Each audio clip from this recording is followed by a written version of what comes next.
I already like the look of this. Oh my God. Look at you sexy motherfuckers. Make some noise if you're having a drink this evening. Who's having a drink?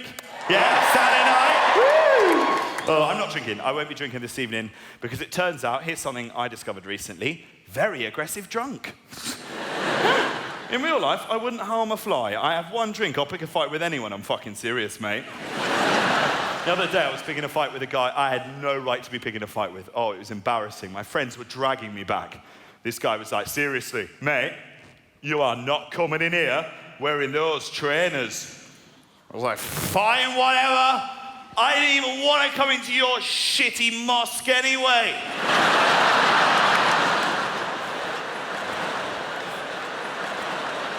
Good. Well, that joke's a bit of an audience tester. The closest I actually get to altercations now is when people come up to me. Because people ask you that. They go, Jack, you know, you've done a bit of this, you've done a bit of that. Do you ever get recognised? I'll let you into a little secret. Has been known to happen.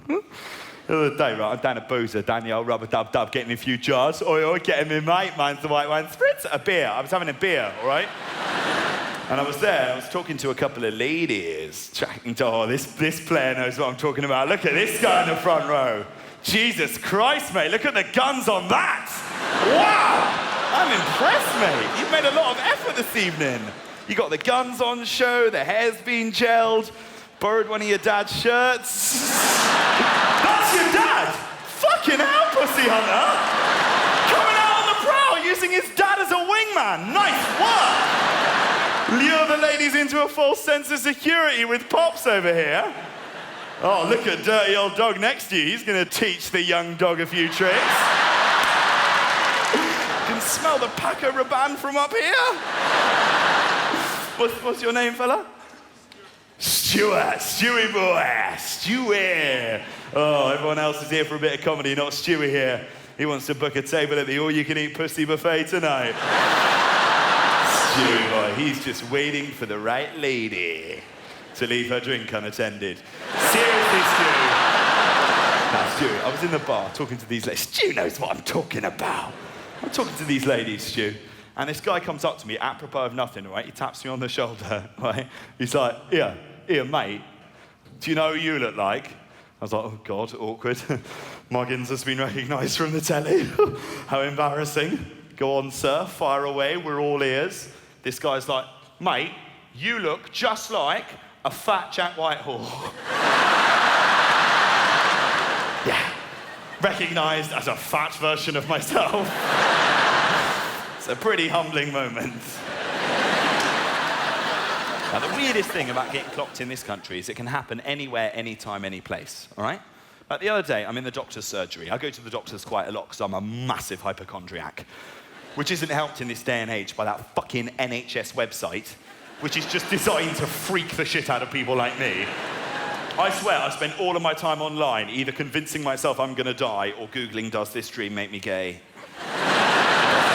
Anyway, look, this latest health scare was that I thought I'd found a lump on one of my testicles, right? I was very nervous, and I had to set off to the doctor's surgery to get a testicular examination, which is something that I thought I could handle, you know? Like, I thought, you know, a little bit of man-on-man contact, I'm bloody primed for that.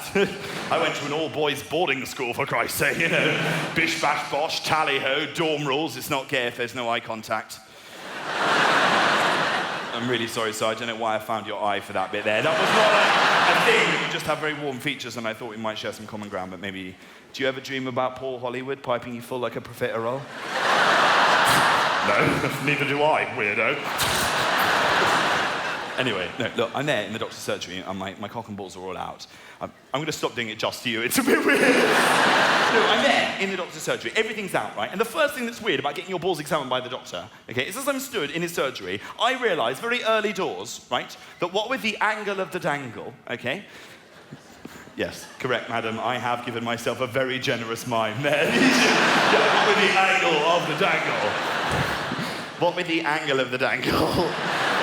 I realised, right, that the willy lies in front of the testicular region, okay? Which means for a proper examination from this doctor to occur, said penis needs to be evacuated from the premises.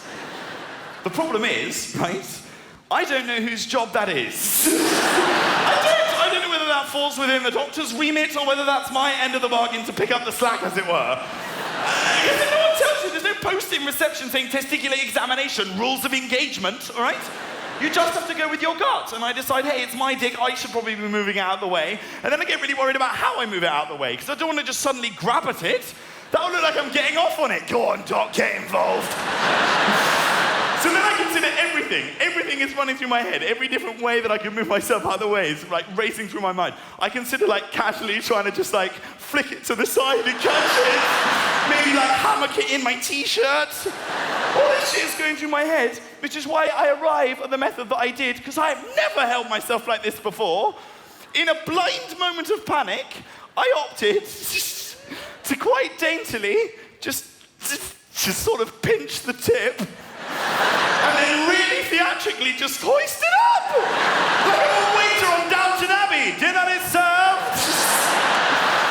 And as soon as I make contact with my hand as well, the doctor looks me dead in the eye. It becomes very clear very quickly. He was definitely not expecting me to hold my dick. But we have a silent moment of acceptance where we're like, well, this is going ahead with my junk in my hand, whether you fucking like it or not, mate. Then it gets weirder, because as I'm stood in his surgery, holding my cock aloft like a bit of fleshy bunting, all right? This is the exact timing of how it happened. As my testicles made contact with the palm of this doctor's hand, he said, quite playfully in my ear, "Oh, I remember who you are now." Whoa! Don't say that when you've just cupped my balls! I realise what you mean is I remember your face, but all I can hear in my mind now is, "Oh, I'd know these two anywhere." Sorry, to clarify, he didn't lick his lips. That's something I've just done in comic effects. So I'm a massive hypochondriac. That's why I've never been able to have a tattoo, because I'm afraid of needles. I've always wanted a tattoo. These guns are singing out for some ink. But I can't. I'd also be worried about getting the wrong tattoo, because I think that's very easy to do. You see the wrong tattoo. I saw the wrong tattoo recently. Oh my God. It was this guy in the gym, okay? I wasn't in the gym. I was just walking past. I saw him through the window. Look at the shiny men. It's not something I do at gym windows. Just shiny men. I don't. Right. Okay. There was this guy, okay, in the gym, and he was there, and he was on this one. You know. Yes. This.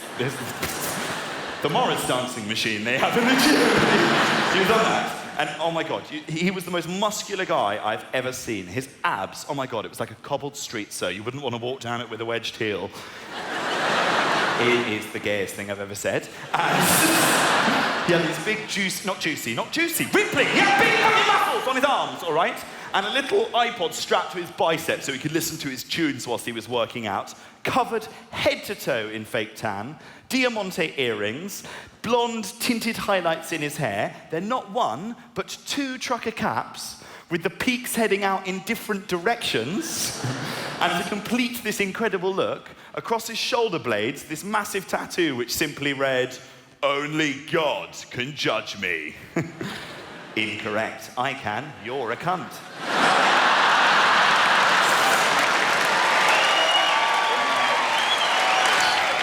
So I'm a hypochondriac. I'm also emotionally very unstable. That's something I've come to terms with recently. Like, I cry at everything. Like, I'm a 25-year-old adult male. I have the emotional constitution of a heavily hormonal pregnant woman. Like, anything makes me cry. I like Marley and Me, Toy Story 3, the first 10 minutes of Up, an episode of fucking Deal or No Deal. As a kid, I would refuse to go into school if I was not feeling emotionally stable enough to do so. The arguments I used to have with my mum, she'd just be like, "Jack, you have to go into school today." I was like, "Mother, I am in mourning. Have some fucking dignity, woman. And don't you dare give me all this, he was just a lion, Mufasa was a king." 3 days it took me to get over that shit. 3 days. I only went in on the Friday because I had an A-level to sit. It wasn't an A-level. It was a dissertation that I'd written, right? On how all sub-Saharan African canyons should come fitted with a stampede early warning system. I'm deadly serious. Mufasa died in vain, people. Oh, But how would such a stampede early warning system work, I hear you ask? Well, it is incredibly simple. Now, each canyon in sub-Saharan Africa would come fitted with a very basic laser-operated sensory device. Should the beam be broken for more than 3 seconds, meaning a stampede were imminent, it would immediately cue a siren such as this, and the deployment along the canyon's side of various emergency rope ladders. Oh, but lions can't climb rope ladders, as someone so helpfully heckled the other evening. Yeah, they also can't talk or sing. It's a fucking cartoon. Get with the program, mate. Ooh, but have you taken enough precautions, Jack? Very good question. And to you naysayers, I have a very simple response. One word, bollards. Big red shiny bollards would rise up along the canyon's floor. Ooh, but what if it were to occur at night? A very valid statement with a very valid response again. Lines would appear flashing repeatedly along the canyon's ridge, giving any errant young lion cubs ample time to flee the canyon, be reunited with their loving father Mufasa, bring happiness back to the animal kingdom once more, and ergo Scar can suck my dick.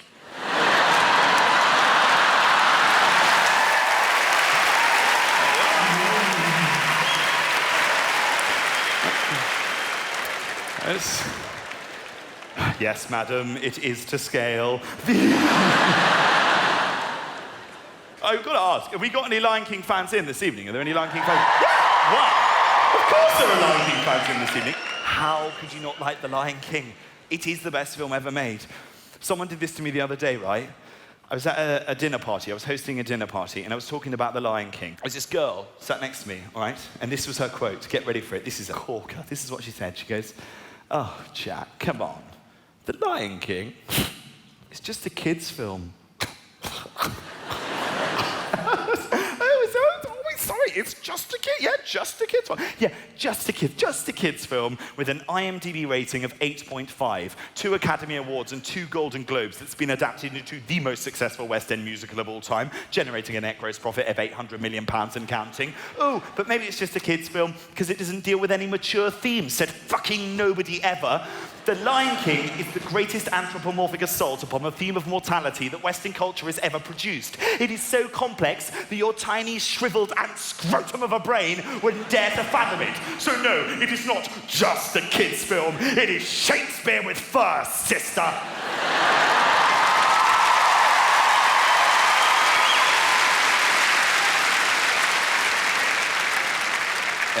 It is the response I thought of 3 hours later.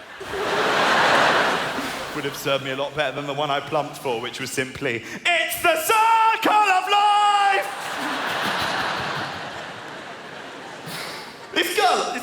This girl, right, I have to be careful because she is actually one of my girlfriend's mates, so I need to tread quite carefully, but she is the biggest dick I've ever met in my life. No, she is. She's one of those, like, really alternative, like, hipster, vintage girls. You know, that, like, so Shoreditch it hurts, all right?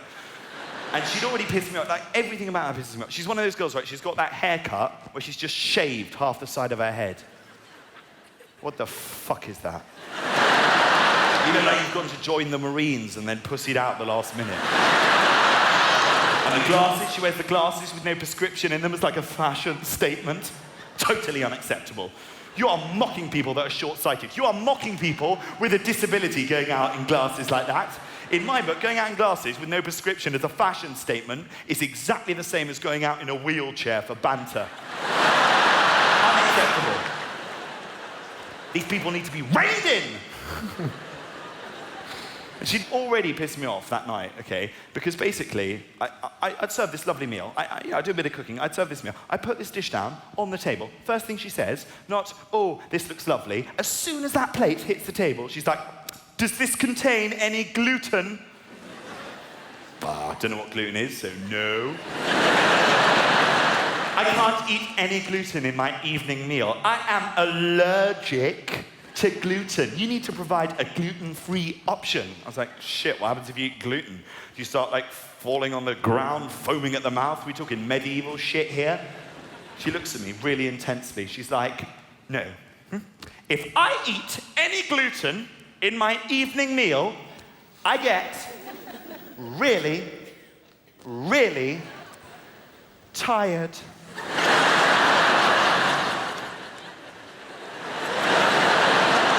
Wow, that's so weird. Because do you know who else gets really tired after they've eaten their evening meal? Fucking everyone!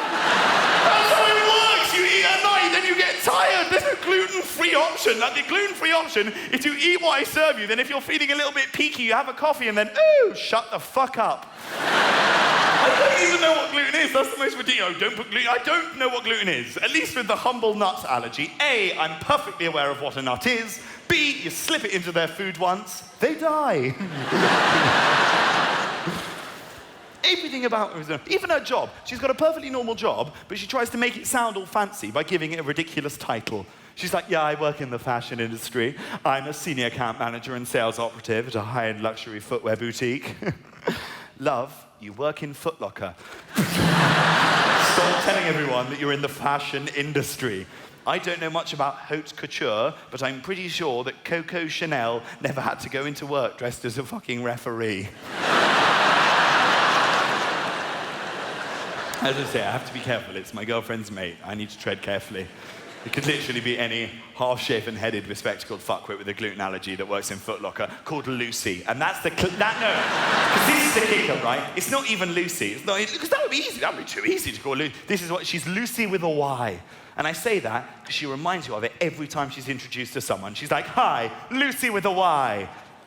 Yeah, obviously, love. That's how you spell Lucy.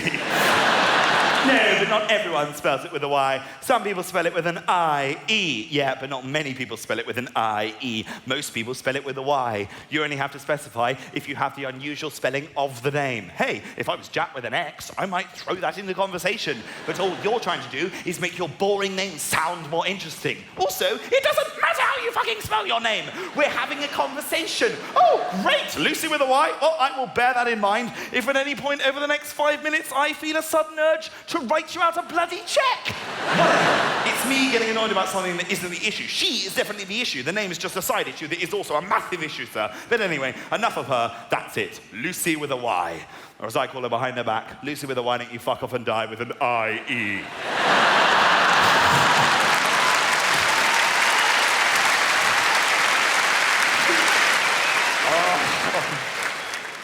The one thing I'd fight about The Lion King, I'm that passionate about it. And I'm not a fighter. I'm a lover, not a fighter, people. Clearly, you know. The only fight I've ever had in my 25 years on this earth was when I was in Manchester. I was in a bar in Manchester. I made the fatal error of ordering a Smirnoff Ice. This guy came up to me, pushed me, called me a faggot. I called his bluff, kissed him on the lips. He broke my nose. Only fight. Because posh people aren't very good at fighting. Like, I'm not saying posh people shouldn't fight. No, like, posh people fighting, if you've ever been lucky enough to witness a posh fight, oh my God, it is the funniest thing you have ever seen in your life. I saw one once when I was growing up in this quite rough pub near to where I live in Chelsea called the Goose and Labrador. It's a very rough area. And these two guys, it was like two rutting stags in red trousers, and they were like, there was a proper like fight. And I heard the best thing I have ever heard shouted out during a pub fight, because one of their mates that was watching on shouted out in the poshest voice you have ever heard, "Go on, Monty! He's dishonored you!" You're having a pub fight, not fucking duel. That's the problem with a posh voice. It's got limitations. Can't sound scary with a voice like this. Can't sound sexy, all right? Now, I don't like talking in the bedroom. I think that sex should be a swift, silent, and clinical procedure at the best of times. Whenever I do try and talk, it's always a disaster. No, shit. No, I wasn't. No, I wasn't. This is very important. A bit of housekeeping again. Look, my girlfriend told me quite clearly, I'm only allowed to tell this next story on stage if I say that it happened to a friend of mine. Seriously, Wembley, everyone with me, all right? Let's do that one again, okay. So, the other day, right, a friend of mine was having sex with my girlfriend.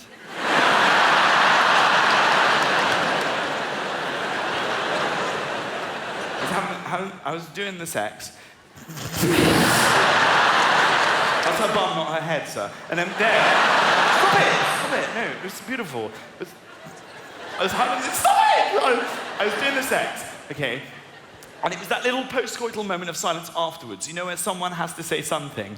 I heard myself saying the least sexy thing that has ever been said in the bedroom. It was like one of those slow-motion moments where I couldn't cram the word back into my mouth. It was awful. I heard myself finishing, and as I came, I went, bravo.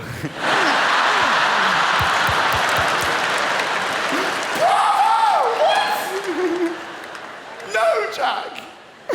The worst thing you could say. It's not the worst thing. It's not the worst thing, all right? The worst thing. The worst thing. I got this one mate, right, who's like a proper like geezer. He's like proper like, "Oi, fucking lads on tour," called Rory Haddon Payton.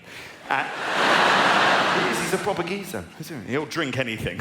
This one time, oh God, he downed an entire glass of red wine with fish. YOLO. No, sorry. He got drunk, and as a joke with his girlfriend, as he came, he went, Danon. Definitely worse. Definitely worse. Oh, I love telling that on stage and then looking around the crowd at all the blokes in this room and realising there is not a single man in this house this evening that will not consider saying that now when they're having sex tonight. Other than maybe Stewie Potts over here, eh? Doesn't want to wake her up. In front of your father? Seriously, yeah, cover his ears. Eyes on you, pal. No, I was telling that to Stewie Potts. I was telling that story the other day, that Bravo one. I was doing a charity gig. I do quite a lot of gigs for charity because I just care. I do. And this charity was actually one that's really important. It's an amazing cause, and it's a charity that's very, very close to my heart. Save the Lion, # pray for the king. I miss you. Hakuna Matata, you were taken from us too soon. Right, okay, sorry. That sometimes happens. I have Lion King Tourette's, don't worry. It won't really affect the show. Right, anyway, I was doing the gig. Not to say the Lion, it doesn't exist, which it fucking did. Anyway, I'm doing the gig, right? And I told that story on stage, the Bravo one, the Bravo story, right? And there was a reviewer in from a newspaper, and in the review, they wrote, Whitehall larks around, claiming that after shagging, he says bravo. Now, that's fine. Reviewers often put your jokes in print, nothing wrong with that. The problem is this. The newspaper in question is a family newspaper, and therefore, they had attempted to censor the word shagging. So instead of reading shagging, it read like this. I don't know about you, Wembley, but I definitely read that as shitting. How weird does that make me sound? Like every time I go for a dump, I congratulate myself. Bravo, Jack. Bravo, you. She is an absolute beauty. Need to get her up on Instagram. Oh, fuck it, come on, she's worth a selfie. Get in there, love. I've been living that down for weeks. It did remind me, though. It did remind me of one of my favourite stories I've ever been told. I'm so happy to be able to share with you lovely people here this evening. My friend, right, was on holiday in Spain. Okay, he's on holiday in Spain in this restaurant, and he goes to use their facilities, okay? He drops the kids off at the pool, right? He goes to flush, doesn't work, the flush doesn't work. He goes 4, 5, 6, 7, 8 times he tries to flush this lavatory, it does not work. So he said he did the right thing. He didn't just leave it there, he decided he would inform one of the members of staff in this restaurant that there was a problem with their facilities, all right? So he set off out into the restaurant. He found a waiter who unfortunately didn't speak any English. He didn't speak any Spanish. He ended up having to kind of gesture to this man. He was like, yes, could you just come here? No. Easy, por favor. No, leave them alone, Pedro. Just follow me. He ushered this waiter, got him into the toilet. Yes, brought him into the loo. Yes. He pointed at his turd. He went to flush. It went down straight away. How weird did he look? Like he just invited a waiter into the toilet to say goodbye to his shit. Come on, let's give it a proper send-off. In you come. Yep. Flush. Rule Britannia! Britannia rule the waves! Oh, dear. Oh. What a silly friend.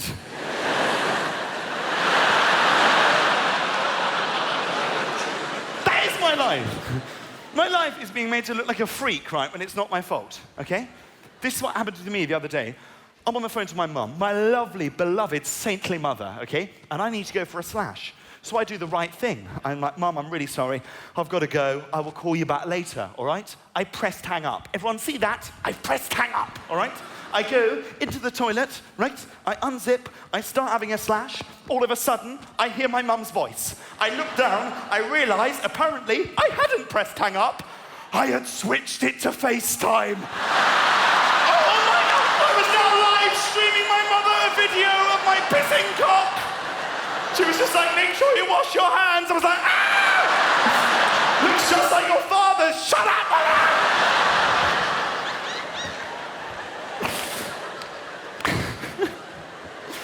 Why do they do this? I swear iPhone, right? They've got someone working at their head office whose job it is just to design shit on that phone to screw with us, right?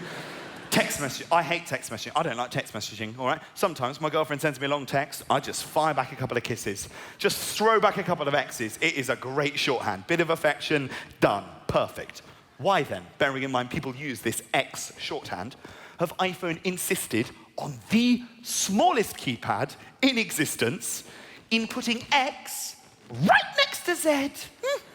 Two letters that couldn't have more polar opposite a meaning. As if you don't find back the Zs, and then you look back on the thread, it looks terrible. My girlfriend sent me a message, great news, my sister's having a baby. And I've essentially replied, boring! We modernize things that do not need to be modernized, all right? Latches on toilet doors. Oh my God, latches on toilet doors, they worked a treat. There was nobody complaining about the little metal thingamajibbit. That worked a wonder, all right? There was no need to modernize that. Because I'm the guy, ladies and gentlemen, that if I need to go to the toilet on the train, I will walk down 15 carriages of that thing. I will get off at the next station and change trains just to avoid having to go to the loo in one of those toilets with the electric door and risk the slow reveal.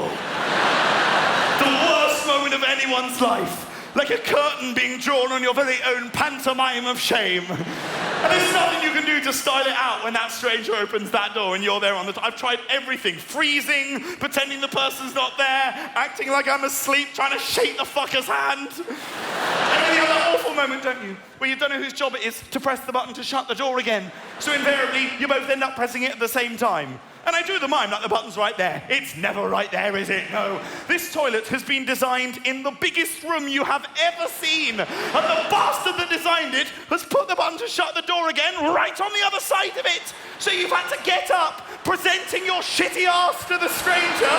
You're pressing the button, he's pressing the button. The door is going open, shut, open, shut, open, shut. He doesn't realise what's going on, so he can only assume that you're refusing to let him shut the door. And you're some weird sex pest that gets up on this shit. I'll make this door shut when I says it can shut. Welcome to the show. It causes me so much pain. That's why I've decided I'm not allowing it to happen to me. I'm not being embarrassed by that situation anymore. I've worked out an itinerary in case it ever happens again, and it's something I want to share with you lovely people here this evening, because I never want you to be embarrassed by that situation again. I don't want you to be embarrassed by any situation in your lives.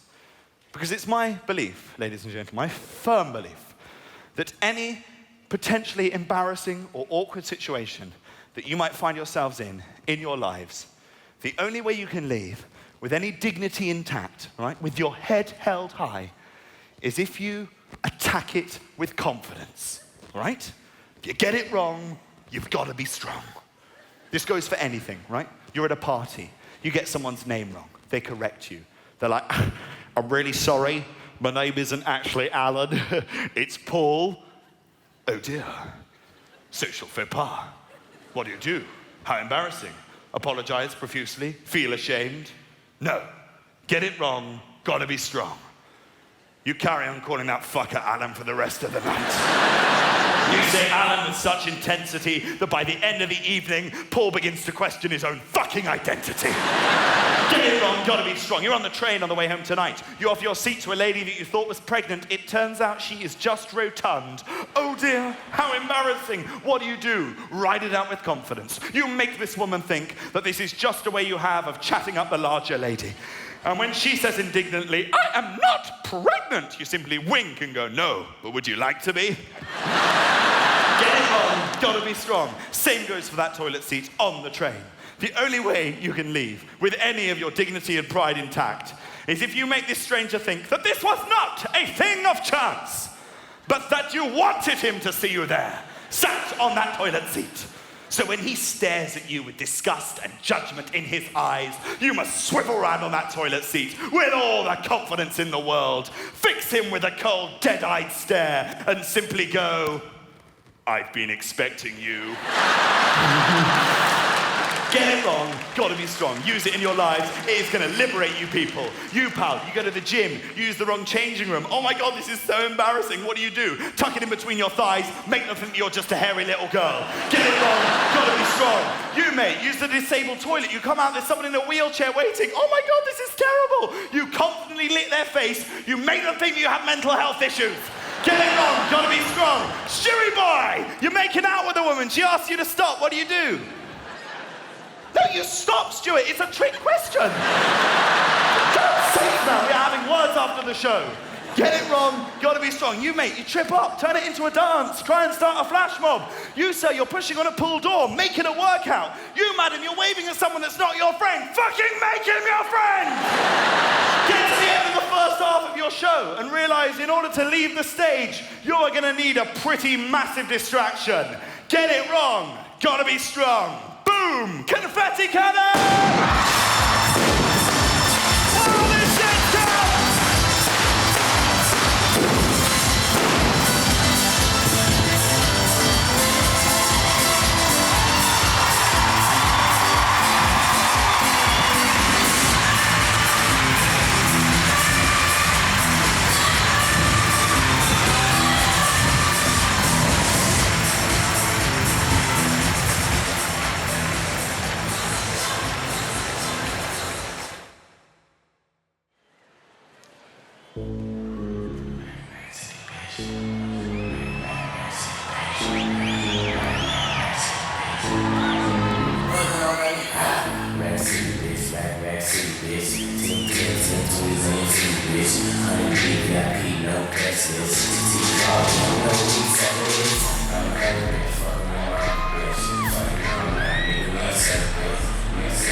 My personal trainer, Matteo, here. Woo. You're like a bear, but he bangs like a bitch. Right. Matteo. Yeah. Come on, let's get this shit trending tonight. Right, I hope you all had a lovely interval. Let's get straight back to it. Stew. No, don't hang your head, Stu. I can't bear gifts. I feel like first half of the show I was doing you a disservice because I'm actually the best wingman ever, and all I want to do tonight is not cock block you. I want to help you find a lovely lady this evening. All me and your dad want is for you to be happy, Stu, and we're going to make that dream a reality. So, Stu, what type of woman are you looking for? Anything. Yes! Dad knows what I'm talking about. Have we got any single ladies in the room tonight? Yeah! Could be looking at an orgy. Dad's like, been there, done that, got the fucking t-shirt. Yeah. Oh, good. Put it there, Dad. Give me some fucking skin. What a dirty old dog. Oh my God, I wish my dad was as cool as that. No, so single, Stu, stand up, show him the guns. Come on, give them a little bit of a show. Yeah, fucking yeah. That is a handsome devil. That is a maybe sit down now, Stu, because it might become a little bit like a slave auction. So, where are the single ladies? Any single ladies in the front? Oh, one over there, madam. Oh, hello. What's your name, madam? Ellie. Ellie. The man next to you looks very upset. This is an amazing way to break up with someone, Ellie. Yeah, I'm fucking single now. Get rid of him. Come here, Stu Potts. Well, here we are. Stu, meet Ellie. Ellie meets Stu. I've arranged you two a trip to the Isle of Fernando. I don't have that power. No, Stu. The thing is, right, I had such a great time getting to know you in the first half, and in this second half, we're going to take down a little barrier, okay? And I want to share with you a little bit more intimately, all right? Now, the first thing I need to share with you is a problem that I have, okay? This is a problem that I have. The other day, all right, I'm 25 years of age. The other day, right, I had to turn down sexual intercourse because I had heartburn. That shit should not be happening to me.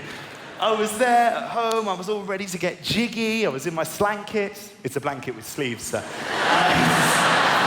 My girlfriend's in lingerie, she's like, oh, Jack, tell me what you want. I'll give you anything. I was like, Rennie! And it's a problem I've suffered from for a long time, this heartburn situation. I started getting it at an early age. I got this terrible pain in my chest, and I went to the doctor and told him I had stomach cancer because I'd been online. And I got that. It turns out, all right, I have something that they call, in the medical profession, get ready for it, right? A spastic esophageal sphincter. Ladies. It means I get really bad acid reflux, but I get it especially bad during the sex. Yeah, I don't really know what that gesture was either. I just find it easier to talk about sex in cricketing terms. If you just go with me. Yeah. So the other day, I was, at the crease. No, not at the crease. I was, doing the sex.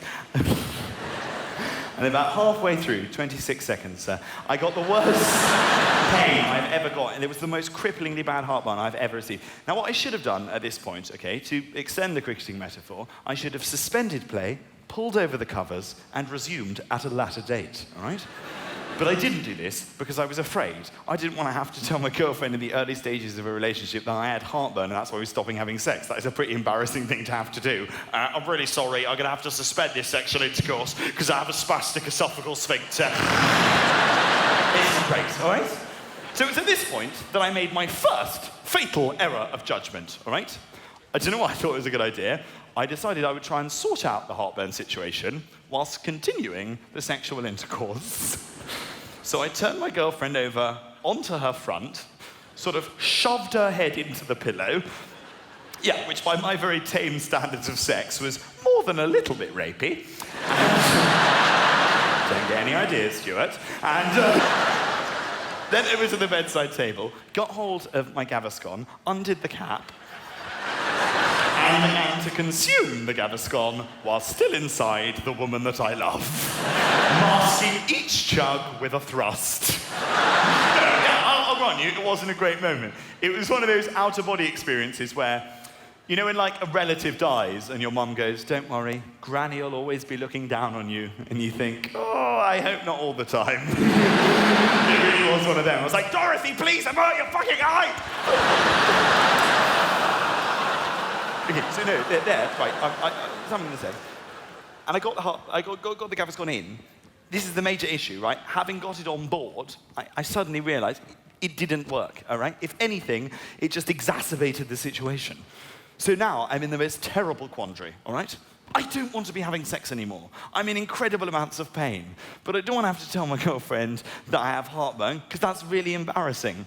The only way we're going to be able to stop having sex without her being offended is if she thinks that I have climaxed. But that is never going to happen because of the pain that I am in. It was at this point, right, that I made my second fatal error of judgment that evening. I don't know why I thought this was the right thing to do, but I did. I panicked, and I whipped out and splashed some Gaviscon on her back. Way too much of it as well. I'll tell you about Gaviscon. In the pot, it's white. In the cold light of day, it's got a slightly blue tint to it as well. Oh my God, it's like she's been gangbanged by the Smurfs. Bravo! It's because I was, like, afraid, all right? I was afraid of, like, you know, like, not being sexy, because something I've always worried about is not being sexy. I know, it's ridiculous, but I worry about not being sexy. But I don't know what sex is. I don't know what sex... like, for men, I think men are given false icons that we're forced to worship, all right? Men that we're made to look up to, that we shouldn't be looking up to. People like Cristiano Ronaldo. Ridiculous individual. You've seen him, I'm sure, in these absurd Emporio Armani underpants commercials. He's there, he's all lacquered up, his bulge is in your face. Some ridiculous slogan for these underpants that makes absolutely no sense whatsoever. Sounds like it's been translated from another language. Walking along the sands of time, lapped at by the waves of destiny. Emporio Armani, for a man who is a man that is not a man. Yeah, I'm sorry, Cristiano. That doesn't make me want to buy underwear, pal. I'll buy underwear when I see something on a billboard that I can relate to as a young man. Yeah. I'll buy underwear when I see a billboard with a guy on it with a scrawny body, a little pasty gut overhanging the elastic, and then a nice simple slogan like, if you buy these boxer shorts, you won't get that weird blue fluff on your cock. Just how stupid do they think we are, Emporio Armani, that we're going to spend £40 on a pair of underpants in the vague hope that it's going to make us look like Cristiano Ronaldo when we take our kit off. We're not that stupid. Yeah, right, so to clarify, that joke cost me £40 to put those on. Not even £40, actually, £80, because I bought 2 of the bastards, and then realised that these ones only have Emporio Armani written on the front, and I'm doing this bloody show in the round. £80 on a joke. Was it an £80 laugh? I think not, Wembley. No, it's too late now. It was a mistake. I shouldn't have put it in the show, but I've been wearing these for the whole... You know what? Fuck you. I am making the most of my stupid £80 joke. We are seeing this thing through to the bitter end. No, applaud. It's become patronising now. We are making it happen. Seriously, madam, this is the moment you choose to take a photograph. I mean, really? The whole show, and this, you think, no, this is the moment to bring out the camera. Fuck it, let's do it, come on. That was not an invitation. No, that was not an invitation to start taking more photographs, please. Cameras away. This is not the best I've ever looked. No, stop it, right, security! Oh, and my flies are undone as well. I mean, for Christ's sake. He does Emporio Armani, Cristiano Ronaldo. The other thing he's an ambassador for is Nike, who, let's face it, must love him right now, because they've had a pretty bad run of it with their ambassadors, haven't they, Nike? Tiger Woods, busted. Lance Armstrong, dropped. Oscar Pistorius, fired. No, not fired. No! My point is this, right? Nike, they're all Nike athletes. I'm not blaming Nike, all right? I'm just saying, maybe they need to rethink their motto. Nike, just do it. Maybe it should be Nike, are you sure you've thought this through?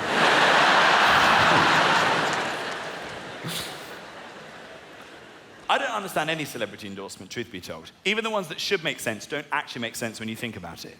I play a lot of online poker. I saw this advert for an online poker advert the other day, right? And they had this guy. He's like a professional card slinger. He's wearing his cowboy hat, big white teeth in his face, this American dude. And he looks down the barrel of the lens. He's like, hey, my name's Chad Lerman. Last year, I earned nearly $1 million playing in professional poker tournaments. And I play at partypoker.com. Whoosh. Right, well, thanks, Chad. I'll make a note never to play there again. Why on earth would I want to be pitted in a game of online poker against a professional player that last year won $1 million? He'll take all my fucking money! I'll play on your website, Party Poker, when you advertise it by carting out some dribbling simpleton in a onesie and Crocs who's trying to bite off his own hand. Hello, my name's Barry. I play with my dad's credit card and I got all in on every hand. I play at this website. Fucking sign me up, Barry. I want to play you every night. Wayne Rooney, no link. Wayne Rooney, no. Wayne Rooney is the face of FIFA football on the PlayStation. That I understand. What I don't understand is why he tweets about it all the time. I follow Wayne Rooney on Twitter. He's tweeting about it all the time. He's like, just finished training. Head home now to play FIFA. Yeah, because that's how he sounds in my head. And he literally punches it into the computer like that. Just finished training. Head home now to play FIFA. Colin! Colin! Computer no work for Rooney! That's the microwave, Wayne. Come on. No, it's he's gonna kill me one day. Just finished training. Head home now to play FIFA.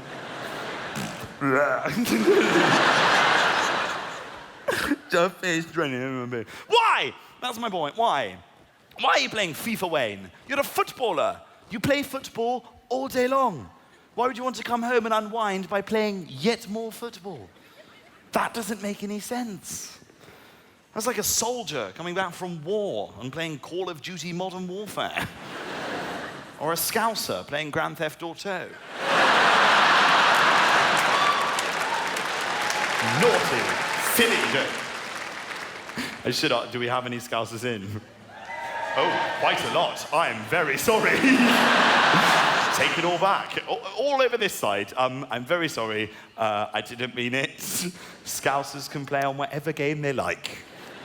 It just depends what's in the console when they nick it. No. What a coward. I will not be doing that joke in Liverpool. I'm not going to Liverpool.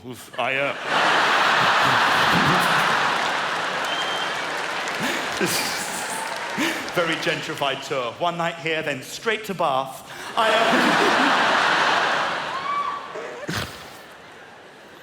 Everyone's on Twitter now. My mum is on Twitter. That's something that happened recently. My mum joined Twitter. Oh my God, that was awful. Because as soon as my mum got it as well, my dad was like, well, if Hillary's having the twat book, then I should be on it as well.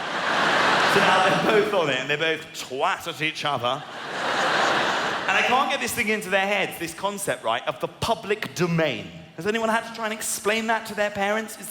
You sit them down, like, basically, Mum, what the public domain means, right, is that my friends can read the shit that you write. So be very careful. Doesn't go into her brain. Do you know what she tweeted the other day? At my dad, in the public domain. At Michael Whitehall, in need of a tea bag.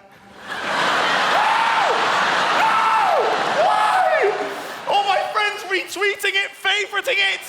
Do you know what they tried to get trending? Hashtag 50 Shades of Earl Grey.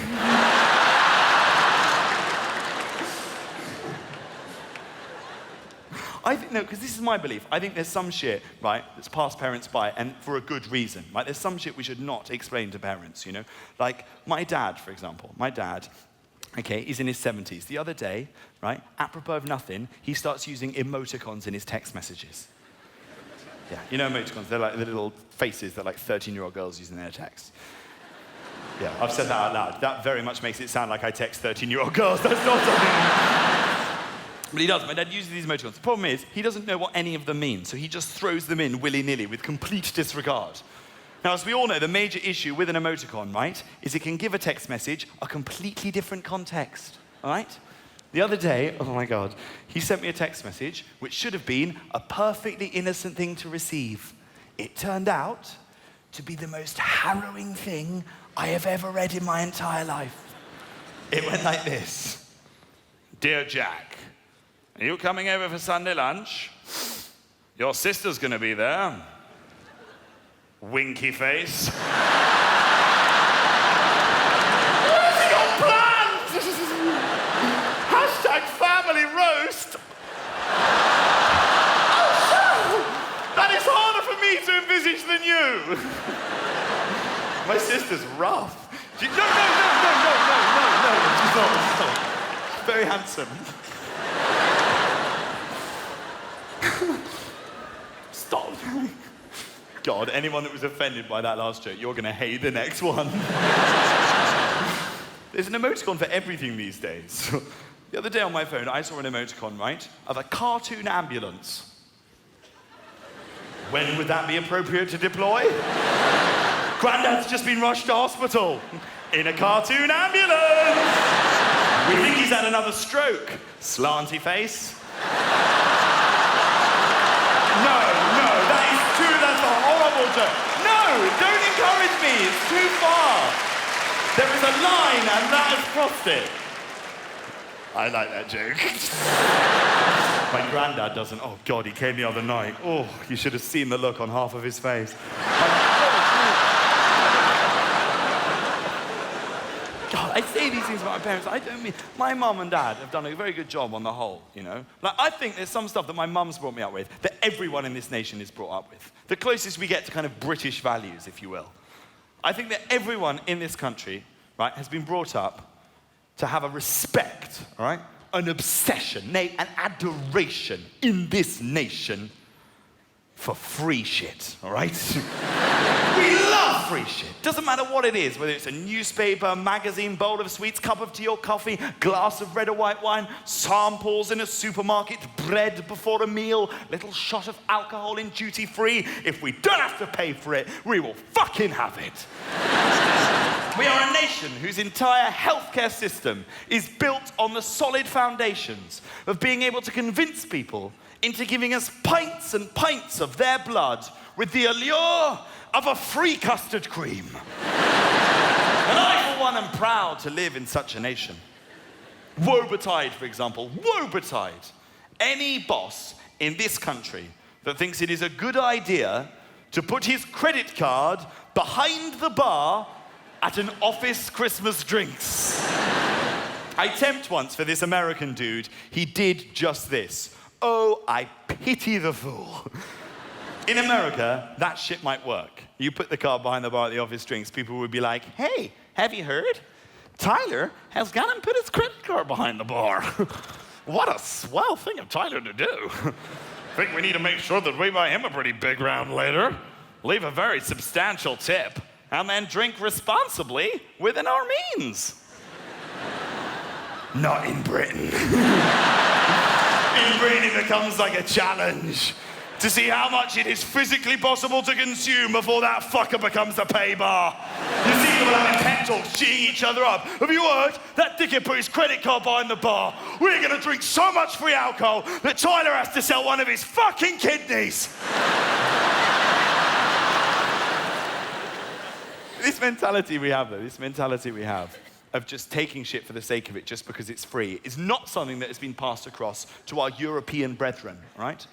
Our more rational, logically minded German cousins, for example, do not think in this same way. Germans are too logical to just take shit for the sake of it. Historically a bit snatchy, but not so much now. You've got to have one joke for your father. Anyway, no. I found this out, though, because recently, for the first time ever, I traveled on a German airline, okay? Lufthansa Deutsche Air. They were amazing. Best airline I've ever flown with. I need to quickly tell you about their pilot before I get on with the story, because he was amazing. Best pilot I've ever had. I'm a very nervous flyer. We were going through this little pocket of turbulence. Instantly, he comes on the PA system. He's like, please do not be alarmed! Me literally shitting myself. Instantly put at ease by the sheer confidence of his next statement, the most confident thing I've ever heard. He was like, we are experiencing some turbulence problems, but do not worry, I will find solution to the weather. Wow, this guy's good. Compare that to the shit you're used to on budget airlines. I was on a budget airline once. Let's call them Ryanair. No, it could be any airline. Ryanair. I'm on Ryanair. Don't have to redo it. On unknown air and Ryanair. I was on Ryanair. Ryanair, okay. I was on Ryanair and I got on. We were on the runway for about 3 hours. Everyone getting a little bit nervous, okay. Again, pilot comes on. He's like, "Hello, ladies and gentlemen."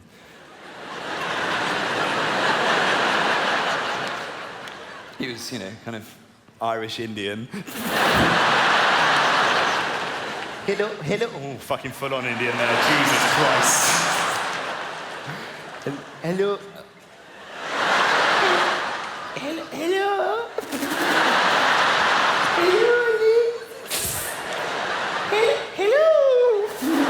Hello, ladies and gentlemen.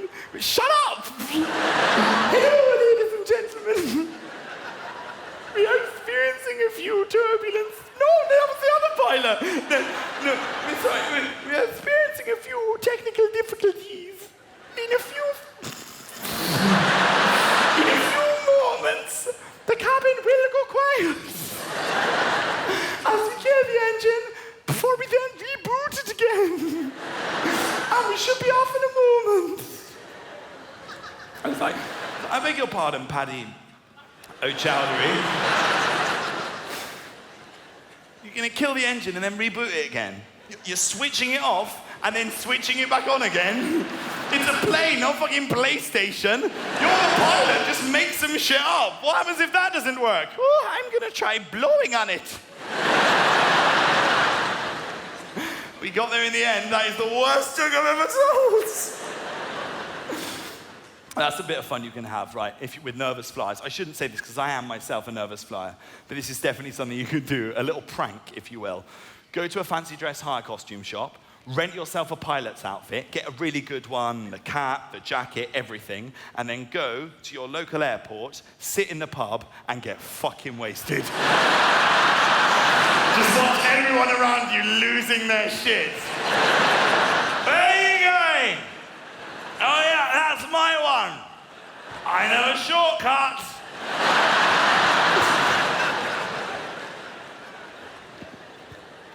Look, I need to tell you about the airline. Remember I was talking about Lufthansa Deutsche Air, okay? Now, the amazing thing is, now when you travel on a nice airline, you're so used to traveling budget that it throws you. So I know, for example, if I want to eat on board, I have to buy myself something in the airport to consume on board. Otherwise, it's 15 euros for a panini that is as dry as a camel's fanny, and no one wants that.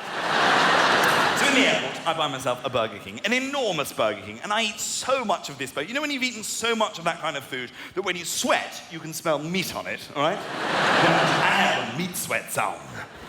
Anyway, I get this Burger King inside me. About 10 minutes into the flight, I clock the air hostess going down the center aisle of the first-class cabin with her trolley, administering, as she goes, one complimentary cheese strudel. Now, my free shit radar locks onto her immediately. I'm like, oh yeah, honey, you better come give some of that cheesy goodness to daddy.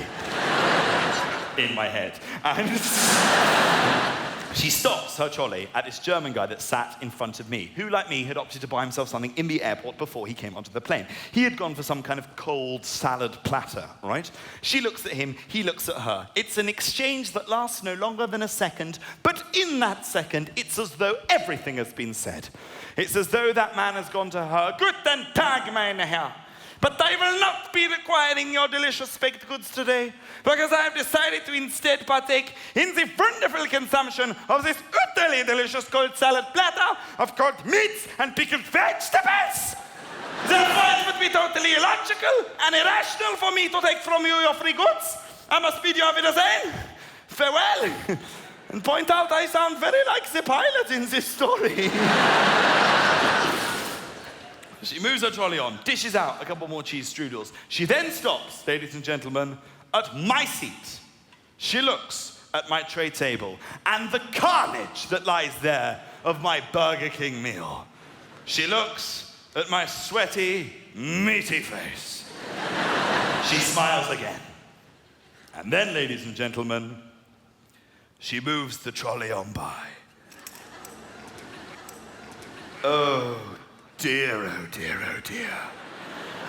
Where the fuck do you think you're going? I go into a muck sweat panic looking above my head for a sign. I was not aware that I was clearly sat in the no strudel zone. I look at her back like I'm a policeman that's caught a drink driver. I'm like, madam, you better park that vehicle up. And I suggest you have a pretty damn good excuse as to what that little moment of madness was about. Where the hell is my strudel? Huh? She looks at me, smiling, like this is some big fucking joke to her, laughing in my face like a hyena. And I fucking hate hyenas. And you know what she says? This is what she says. She looks at me, smiling, and she goes, but sir is eating the burger. Oh, yes, I know. Sir is eating the burger. Sir bought the burger from the airport so that Sir could consume the burger on the fucking plane. But what you're forgetting to remember about Sir is that Sir is also a British citizen. And therefore, even if Sir had just eaten the nicest meal of his life and was so full that the consumption of any more solid matter would cause Sir to explode across the cabin, if Sir is offered something that he does not have to pay for, Sir is fucking having it. So will you kindly stop making assumptions about my dietary habits, pop that pretty little hand of yours into the trolley and fucking strudel me up?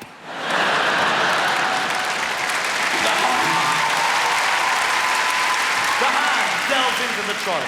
It withdraws from it a complimentary cheese strudel, which I swipe from her triumphantly, not breaking eye contact for a moment, and I take the biggest victory bite that I can muster.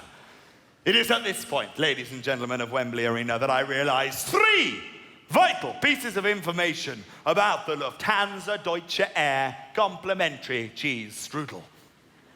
Number 1, it is the hottest thing I have ever put in my mouth in my entire life. It is so burning that as soon as I bite into it, it feels like I've given a blowjob to the Human Torch. Fire coursing through my very veins. But do I let this register on my face? Oh, no, no, no. I do not want to give the cheesy Fraulein the satisfaction. Number 2, vital piece of information about the Lufthansa Deutsche Air complimentary cheese strudel. It is, without doubt, the most disgusting thing I have ever tasted in my entire life. It is so foul. It tastes like a tramp has wrapped his foot in pastry and then kicked me directly in the mouth. It's so horrible that even the head chef at a Wetherspoons would be like, no, we can't serve them that. But do I give up? Of course I don't give up. I eat every single morsel of that cheesy pocket of misery as a point of principle. Whitehall 1, cheesy Fraulein 0. The third and final vital piece of information about the Lufthansa Deutsche Air complimentary cheese strudel is that if you are sat in first-class seats, it is indeed a complimentary cheese strudel. But if, like me, you're in standard class, it costs you €5.50.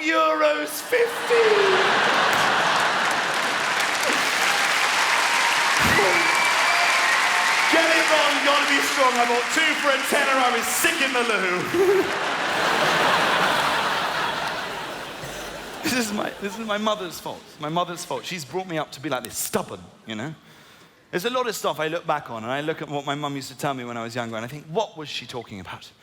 Mummisms. You know these mummisms that your mum used to tell you? A watched pot never boils. Money doesn't grow on trees, Jack. Any hole's a goal. No, that's not one. No one's mum told them that. Well, maybe someone's mum ate stew pots. The best moment of a childhood, though, is when you can use a mummism against your mum. It happens very rarely, but when it does, oh my God, it is the best moment of a childhood. Happened to me once when I was growing up. I was in the car. My mum had stalled it. It was definitely my mother's fault. She was choosing to blame the car. She's in the front with my dad. She's like, Michael, this car is hopeless. We need to sell it. I spoke to my friend Fiona, and Fiona told me that we have to get a Volvo. I leant forward, really smug. I was like, Mother, if Fiona told you to jump off a cliff... She smacked me, but it was fucking worth it. The most annoying thing about mummisms as well is that you get the most ludicrous ones during the most vital moments of your childhood. So when I was growing up, I got quite badly picked on at school. I can't think why, but I did. Haters gonna hate, all right? No, it's not funny. No, a little bit patronizing, the wolf whistle there, madam. That is not a sexy look.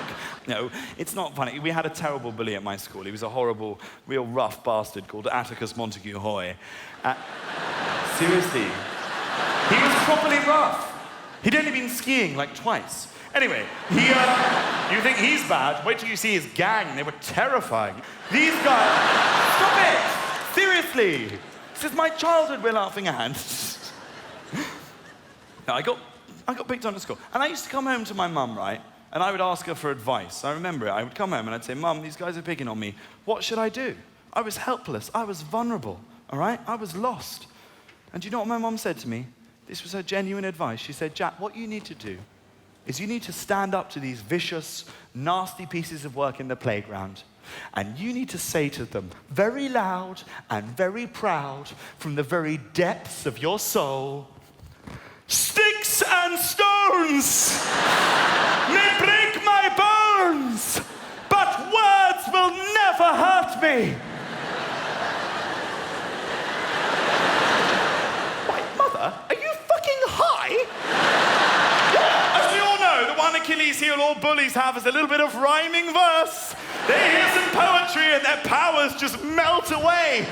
It's not even a good rhyme. Sticks and stones may break my bones. Don't give this bastard a suggested arsenal of weapons with which to inflict pain upon me with.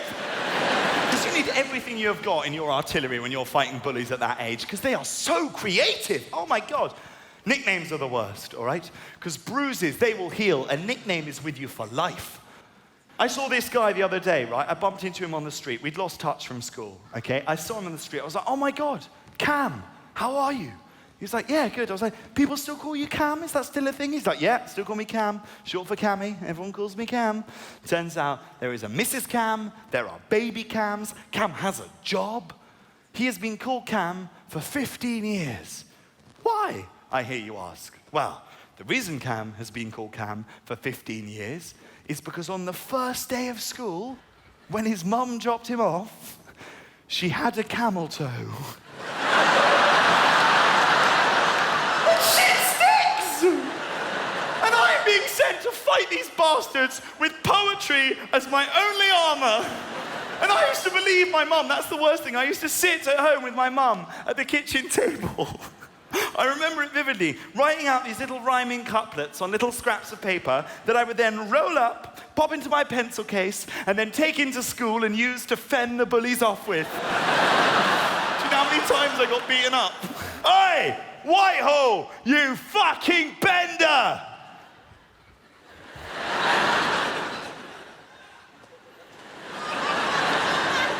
Hark! I hear thee calling me a bender. I care not for this, so I shall return to sender.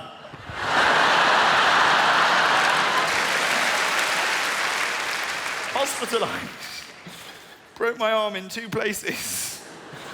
I was off Quidditch for weeks. It was awful. I'm stronger for it now, though. That's the important thing to remember. My rallying cry to anyone in this room that was picked on at school, maybe there are still people at college or school that are getting picked on now, my rallying cry to you is that you are stronger for it in the end. And these people become bullies because they are weak and you are strong. It could be any number of reasons why they become a bully. Maybe they weren't hugged enough as a child. Maybe they fear being made to look stupid in public. Maybe their father was headhunted and sent to work for a firm in Singapore, which means he can only see his son maybe once or twice a term. It could be any of those 3 reasons. But that's why they pick on you. That's why they push you around and call you names and give you a Chinese burn outside the science block. And when you threaten to go and tell Mrs. Sweetman, call you, and I quote, a telltale pussy shit. And you've got ludicrous rumours that your mother was a plus-size model in a Littlewoods catalogue, which is factually inaccurate because my mother is a size 10 and a plus-size model has to be 12 and above. I have done the research so you can put that in your pipe and smoke it. And throughout all of it, you need to remember that, yes, mother was wrong to put it in the framework of poetic verse, but the sentiment was correct. You will not break me. And if you don't have the strength of will and character to say that when you are 12 years old, You can always wait 13 years until that bully gets a job at Foxton's Estate Agents in Fulham Broadway. And then call them up every single day for a month and arrange a viewing on a flat that you have absolutely no intention of turning up to until they snap and threaten to call the police, at which point you simply smile and whisper down the phone, well, well, well, who's the telltale pussy shit now, motherfucker?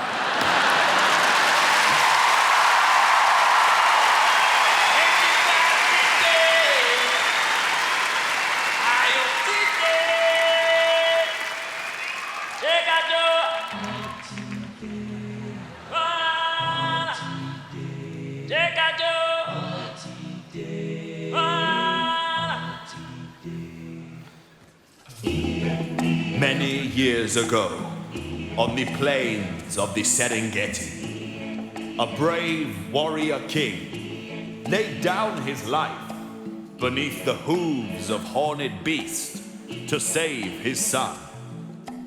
His death cast a shadow over all the animal kingdom, except for the warthog and meerkat community, who have a fucking bizarre way of showing grief. I mean, seriously, you think it is an appropriate time to be singing and dancing? You know what you can do. But tonight, ladies and gentlemen, if you believe a king will rise again, do you believe? Do you believe in a king? Do you believe?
So, this is the bit where I dance dressed as a lion. Let's just cut straight to the chase. It became very apparent as I was doing that dance that this is definitely on the wrong way round. So, thank you to the people that pointed out that, yeah, I was well aware of it, thank you.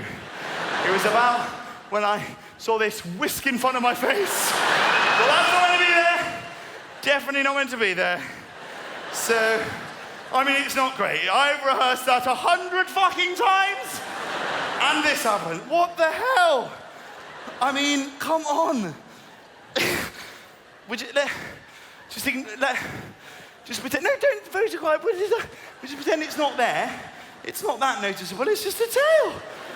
Tuck it. Maybe I'm. I feel like I'm back at that doctor's surgery again. Right, okay, oh, it's, why, no. Right, all I'm gonna do is I'm gonna tie it up, and then it'll be less in the way, and then just don't look at it and pretend it's not there. I've got one more story to tell.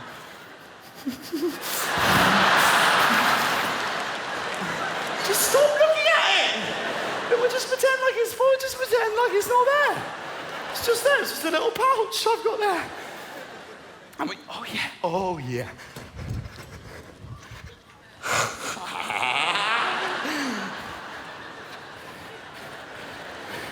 There we are. £40 well spent. Get it wrong, gotta be strong, people.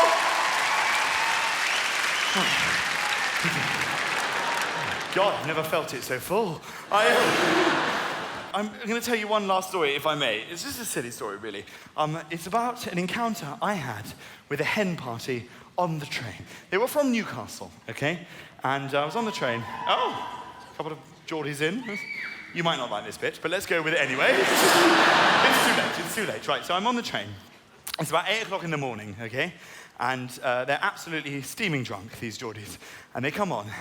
And they have this, it's the same thing with every hen party in the UK. I don't know if you noticed this. There's always the same demographics. There's always one with little angel's wings on her back. Yeah, Tracy with the angel's wings!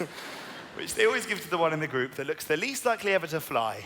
She was like a 6'5" brick shithouse with these tiny little fairies' wings on her back. I was like, I don't think those will get you in the air, love. Maybe the wings of a Boeing 747 and a good headwind, but not them anyway. She was there, the angel of the north, as I didn't call her that. No. She was the most drunk of the group. She was no shrinking violet. She's completely pissed on the cans, all right?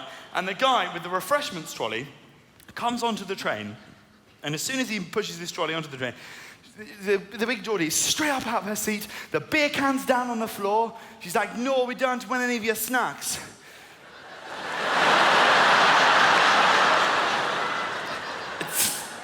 Yeah, in a Jamaican accent, which came as a surprise to us all, because she certainly didn't look Jamaican from where I was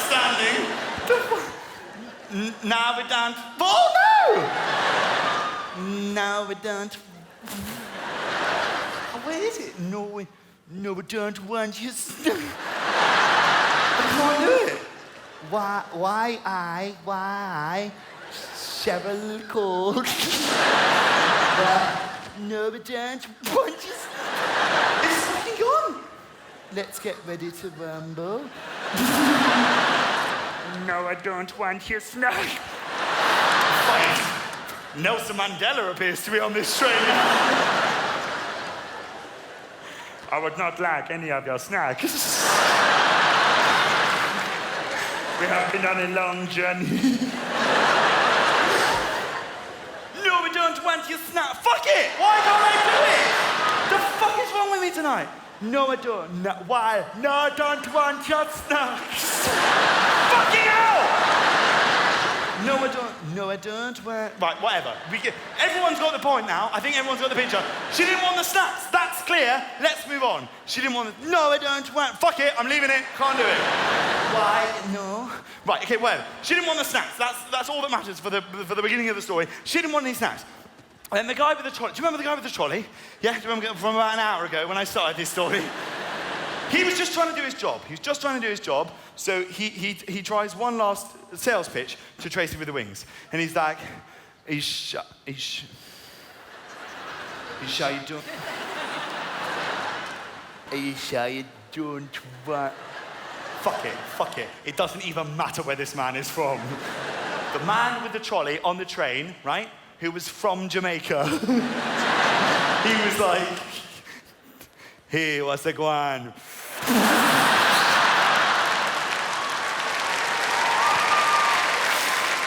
Hey, what's the going? You sure you don't want the meal deal?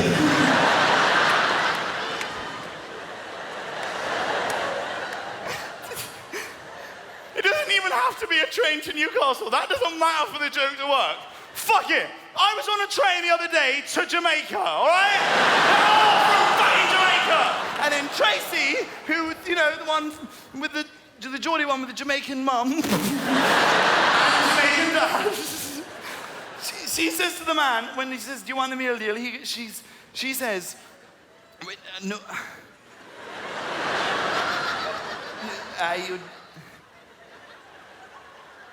Oh my God, I've forgotten the fucking joke.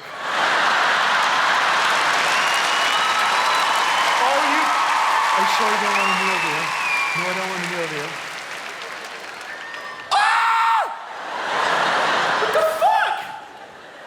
I remember the punchline, I don't remember the setup. It won't make any sense. Oh, you complete cunt. No, I don't want the meal deal. Yes, I don't. You don't want the meal deal. Sure, I don't want the meal deal. And then Tracy says, oh my God, what did she say? What the fuck did she say?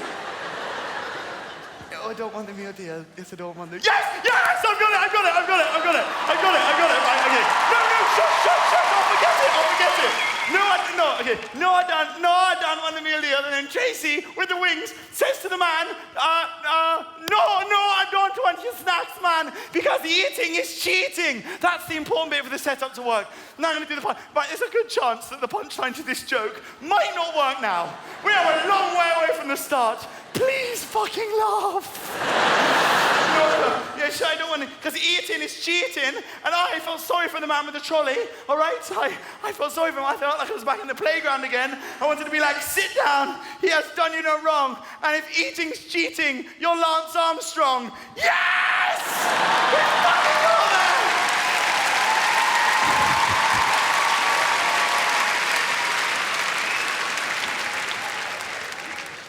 It's the closest I've ever come on stage to a mental breakdown. Thank you very much for seeing it through with me. Guys, you've been an absolute delight. It's been so much fun this evening.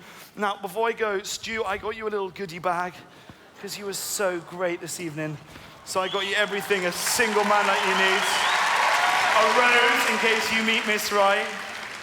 A toothbrush in case you get lucky. And a gentleman's best friend, Gaviscon. There you are, dude. That was fun.